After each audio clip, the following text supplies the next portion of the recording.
Hello students, I Dr. Rakesh Barola welcome all of you in the channel of Krishna Institute of Law.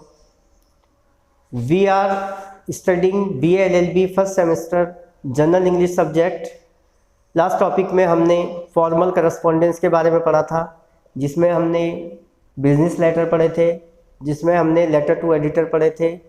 आज हम बात करते हैं informal correspondence, और informal correspondence के अंदर पर्सनल लेटर्स आते हैं, जैसे letter from a son to his father informing him of his exam preparations and asking him for some more money. कि एक बेटे ने पिता को पत्र लिखा है उनको ये सूचित करने के लिए कि उनकी exam preparation and asking him अपने बताने के लिए, और कुछ पैसे उसको आवश्यकता है, वो हॉस्टल में रहता है, उसको अपने पापा से कुछ पैसे चाहिए। इन लेटर्स को लिखने का तरीका यह है कि राइट हैंड साइड में आप अपना एड्रेस पहले लिखेंगे, यानी जहाँ भी जिस भी हॉस्टल में रहते हैं आप उस हॉस्टल का एड्रेस पहले लिखेंगे। जैसे room number 60 DN hostel Meerut college Meerut, और फिर आप जो इसमें डेट डाल देंगे। रेस्पेक्टेड पापा ऑब्लिक माय डियर फादर भी लिख सकते हैं। I am sorry I could not write to you for such a long time but there is nothing to worry about me. I was only busy with my preparation for the final examination. कि मैं अफसोस है मुझे कि मैं काफ़ी लंबे समय से आपको पत्र नहीं लिख सका, लेकिन कोई भी वरीड की बात नहीं है, मैं अपनी फाइनल एग्ज़ाम की प्रिपरेशन में तैयारी में व्यस्त था, इसी वजह से मैं आपको पत्र नहीं लिख सका।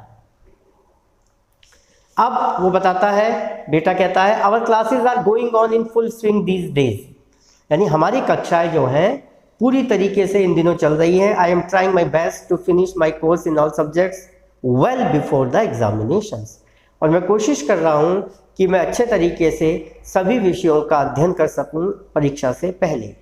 आई go to consult my teacher as and when I need their help and guidance. जब भी मुझे किसी हेल्प की, किसी गाइडेंस की ज़रूरत होती है, मैं अपने टीचर्स के पास ज़रूर जाता हूँ या जाती हूँ। All my teachers are very kind and considerate to me. सभी जो टीचर्स हैं वो बहुत ही दयालु हैं, वो ध्यान देते हैं और हमें बताते हैं। On the basis of my preparations I feel confident that I would get A first class. और अपनी तैयारियों को देखते हुए, ध्यान में रखते हुए, मैं ये पूरा विश्वास के साथ कह सकती हूँ या कह सकता हूँ कि मेरी फर्स्ट क्लास आएगी। The rest depends on my luck and your blessings. बाकी जो है भाग्य पर और आपके आशीर्वाद पर निर्भर है। पापा I am running short of money. अब क्योंकि हमने ऊपर कहा था कि ये जो फॉर्मल लेटर है, बच्चे ने जो है प्रिपरेशन के बारे में भी और सम मनी के बारे में भी उसने कहा, तो अब यहाँ पर पैसों के बारे में बात की जा रही है। पापा I am running short of money these days, इन दिनों मेरे पास कुछ पैसे कम हैं। I have to settle the account of the hostel, मुझे हॉस्टल का रेंट भी पे करना है।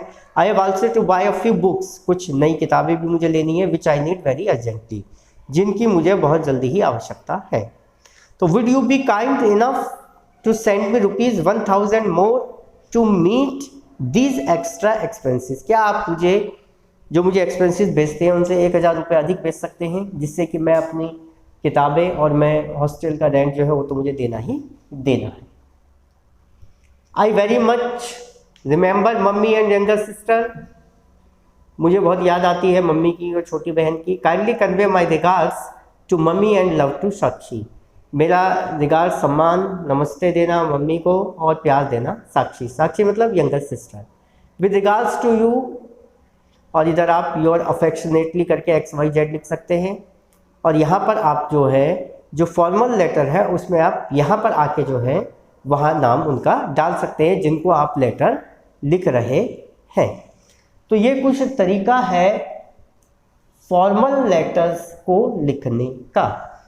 इसमें आ गया जैसे सन टू हिज फादर, इसमें और भी आ सकता है, जैसे letter of greetings to a friend on new year's day.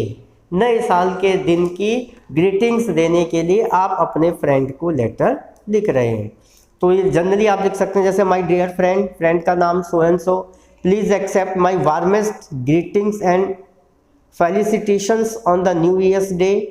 फिर आप कह सकते हैं may the new year bring your all the success, happiness, progress and prosperity you have ever aspire to achieve, may God fulfil all your wishes. इस तरीके से कुछ भी उसके अंदर विशेज़ आप डाल सकते हैं। और फिर वो योर सिंसियरली करके अपना नाम, और फिर नीचे सबसे नीचे लेफ्ट साइड में जो है उनका जिनको आप लेटर भेज रहे हैं। कॉन्ग्रेचुलेशंस का लेटर इसमें आ सकता है। फ्रॉम वंस एल्डर ब्रदर कि जो है मान लीजिए किसी के भाई का एडमिशन MBBS में होना था, मेरिट में उसका नाम आ गया, उसका एडमिशन हो गया है और उसका सिलेक्शन हो गया, तो उसके लिए आप उसको जो है कॉन्ग्रेचुलेशन कर सकते हैं। इस तरीके का लेटर भी फॉर्मल में आ जाता है। सिंपैथी से रिलेटेड कुछ लेटर आ जाते हैं, कंडोलेंस से रिलेटेड भी लेटर इसके अंदर आते हैं कि कोई मान लीजिए कोई घटना घट गई है तो उनके प्रति आप अपनी सहानुभूति या आप अपना कंडोलेंस बता रहे हैं और उस लेटर को आप लिख रहे हैं। इसके अंदर लेटर ऑफ इनविटेशन भी आ सकता है।